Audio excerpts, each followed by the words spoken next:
ይህ አዋዜ ሰበር ነው። አሜሪካ ግንባሯን አላጠፈችም። ሌሊትም ለ11ኛ ጊዜ ኢራንን ደበደበች። ፕሬዚደንት ዶናልድ ትራምፕ ዕለታዊ ድቆሳቸውን በዚህ መልክ አበርትተው በመቀጠል ቀጣዩ ኢላማቸው ፒካክስ ተብሎ የሚታወቀው ህቡ የኒውክሌር ጣቢያ እንደሚሆን አስታወቁ። የአሜሪካ ማዕከላዊ ዕዝ እንደገለጸው የጥቃት በላው ኢራን በሆርሙዝ ሰርጥ የሚተላለፉ የንግድ መርከቦች ላይ ስጋት የመፍጠር አቅሟን ለማድቀቅ የታቀደ ነው ብለዋል። የኢራን መገናኛ ብዙሃን እንደዘገቡት በራሷ በርዕሰ ከተማዋ ቴሄራን ሳይቀር የአየር መከላከያ መሣሪያዎች ዝግጁ ሆነው ነበረ። ታብሪዝ፣ ቻባሃር፣ ኮናርክርና ብቸኛዋ የኒውክሌር ማመንጫ ቡሻሃር የሚገኝባት ቡሻሃር ግዛትም በፍንዳታዎች ሲናወጡ አድረዋል። ለአሜሪካ የጥቃት በላ በአሜሪካ አጋሮች ላይ ጥቃት በመሰንዘር መበቀሏን የገለጸችው ኢራን ፕሬዚደንት ዶናልድ ትራምፕ ከናታንዝ አጠገብ የሚገኘውን የኒውክሌር ጣቢያ በቅርቡ አነቡጨዋለሁ የሚለው ዛቻቸውን ተግባራዊ ካደረጉ በቀሌ ይከፋል ስትል አስጠንቅቃለች። የአሜሪካ ማዕከላዊ ሲገልጽ የአሜሪካ ኃይሎች የኢራን ወታደራዊ ዘመቻ ማዕከላት፣ የባህር ውጊያ አቅሞች፣ የጥያራዎች ማቆሚያ ሃንጋሮች፣ የሰው አልባ ማከማቻ ተቋማትና ወይም ጣቢያዎችና ወታደራዊ ሎጂስቲክስ መሠረተ ልማቶች ተመትተዋል ብለዋል። ማዕከላዊ ዕዙ እንደሚወነጅለው ኢራን ባለፉት 3 ወራት ብቻ በሰርጡ በመተላለፍ ላይ በነበሩ ከ30 በላይ የንግድ መርከቦች ላይ ጥቃት ፈጽማለች። ጥቃቱ በመቶዎች የሚቆጠሩ ንጹሐን ባሕረተኞችን ሕይወት አደጋ ላይ ሲጥል የባሕር እንቅስቃሴ ነፃነትን ጨፍልቋል ብለዋል። ሆኖም ሰርጡ አሁንም ለንግድ መርከቦች ክፍት መሆኑን ይናገራል። ይህ በእንዲህ እንዳለ ኩዌት፣ ባህሬንና ዮርዳኖስ ሌሊቱን ራሳቸውን ከኢራን ሚሳይሎችና ሰው አልቦች ጥቃት ሲከላከሉ ማንጋታቸውን ገልጸዋል። ፕሬዚደንት ዶናልድ ትራምፕ ይህ በእንዲህ እንዳለም አዲስ አንገብጋቢ ኢላማ ብለው ስለገለጹት ፒካክስ ተራራ መግለጫ ሰጥተዋል። ፒካክስ ከእርሱ ውስጥ የተንሰራፋ ሌላ እስካሁን ያልተገለጸ የኒውክሌር ማበልጸጊያ ተቋም ኢራን እየገነባች መሆኑ ተጠርጥሯል።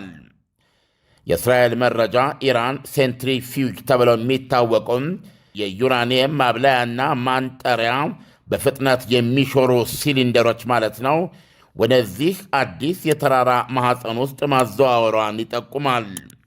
ፕሬዚደንት ትራምፕ ትናንት በቤተ መንግሥታቸው ከሊባኖሱ ፕሬዚዳንት ጆሴፍ ኦውን ጋር ተወያይተው በሰጡት መግለጫ መካከል ያንን አካባቢ ማለትም ፒካክስ ተራራን በጣም በቅርቡ በጣም በከባዱ እንደበድበዋለን ብለዋል። ትራምፕ በመግለጫቸው ሊመቱ ያቀዷቸውን ኢላማዎች ለወትሮ አስቀድመው የማያስታውቁ መሆናቸውን ገልጸው ፒካክስን በቅርቡ እንደሚመቱ መግለጻቸው ጣጣ እንደሌለው ተናግረዋል። ኢራኖች ምን እንዳያመጡ ብለዋል። የኢራን ኃይሎች ጣምራዝ ካታም አላምቢያ ወታደራዊ ዕዝ በፒካክስ ላይ የሚደረገው ጥቃት በክልሉ ያለውን ጦርነት እንደ ማስፋፋት እንደሚቆጥረውና በአጸፌታው በክልሉ የሚገኙ የአሜሪካ ጥቅሞችን አጋሮችንና ደጋፊዎችን እንደሚያጠቃ ዝቷል። ፕሬዚደንት ዶናልድ ትራምፕ ይህ በእንዲህ እንዳለ የየመን ሐውቲ አማጽያን በቀይ ባሕር በኩል በሳዑዲ አረቢያ ወደቦች ላይ የጣሉትን ዕቀባ ተግባራዊ ቢያደርጉ ጉዳዩ በእነሱና በሳቸው መካከል እንደሚሆን አስጠንቅቀዋል።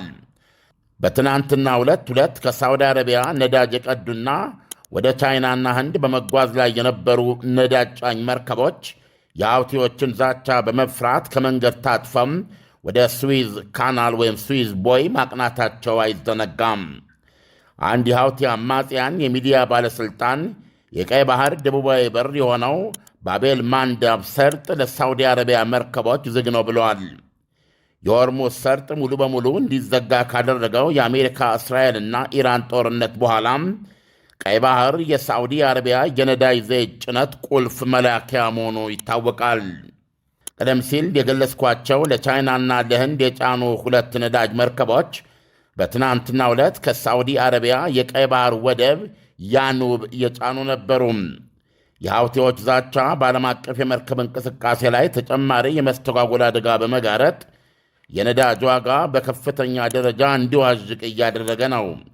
አሁን የአንድ በርሜል ድፍድፍ ነዳጅ ዘይት ዋጋ $90 በላይ ንሯል። የአሜሪካው መከላከያ ሚኒስትር ሄግሴት በሌላ በኩል ትናንትና የአሜሪካ ሴኔት የበጀት አደላዳይ ኮሚቴ ፊት ቀርበው በሰጡት ማብራሪያም የኢራን ጦርነት አሜሪካንን $37.5 ቢሊዮን እንዳስወጣት ገልጸዋል። ሄግሴት በማብራሪያቸው ሕግ አውጪዎች አስቸኳይ ተጨማሪ የወጪ ገንዘብ ካላጸደቁም የመከላከያ ወታደራዊ ሥልጠናዎች ሊቀነሱ ይችላሉ ብለዋል። እንደምታውቀው ኢሳያስ ባለፈው ሚያዝያ ወር ነው እንግዲህ ዶናልድ ትራምፕ በስልጣኔ ይሞታል በሚል ዘግናኝ ሐረግ የተደገፈ ጥቃታቸውን ለማካሄድ 90 ደቂቃ ቀረኝ ባሉበት ሰዓት ኢራን በፓኪስታን በኩል ተለማምናቸው ሰርጡ ሙሉ በሙሉ እንደሚከፈት ጦርነቱ በሁሉም ግንባር እንደሚቆምና እሳቸውም የፈለጉትን ውል በ15 ቀን ድርድር ውስጥ ሊያገኙ እንደሚችሉ ኢራን ተስፋ ሰጠችኝ በሚል ማቆማቸው ይታወሳል።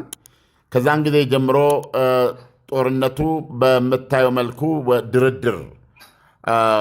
ድርድር የሚል ነገር ያዘ። በየመካከሉ ድርድሩ ይስተጓጎላል። እንደዚህ አይነቱ ድብድብ ይቀጥላል።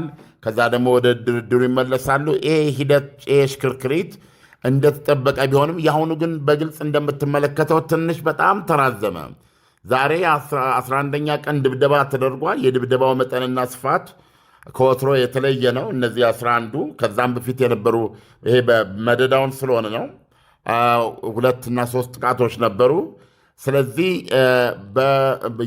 በኢላማቸው ስፋት በድብደባቸው ጥልቀት የተለዩ ናቸው የአሁኖቹ እና ይሄ ነገር ግን አብሮት ከዚህ ጋር አብሮ የሚሄድ የተለመዱት አሸማጋዮች ሩጫ ብዙ እየታየ አይደለምና ትንሽ የተለየ ባህሪ እያየን ነው። ይሄንን የ11ኛ ቀን ድብደባ ማድረግ ብቻ ሳይሆን የፒካክስ የተባለውን ተራራም እንደሚንዱ ዶናልድ ትራምፕ እየተናገሩ ነውና ትንሽ ጫናው በጣም የበረታ ሁኔታ ውስጥ ነን ያለ ነው ኢሳያስ።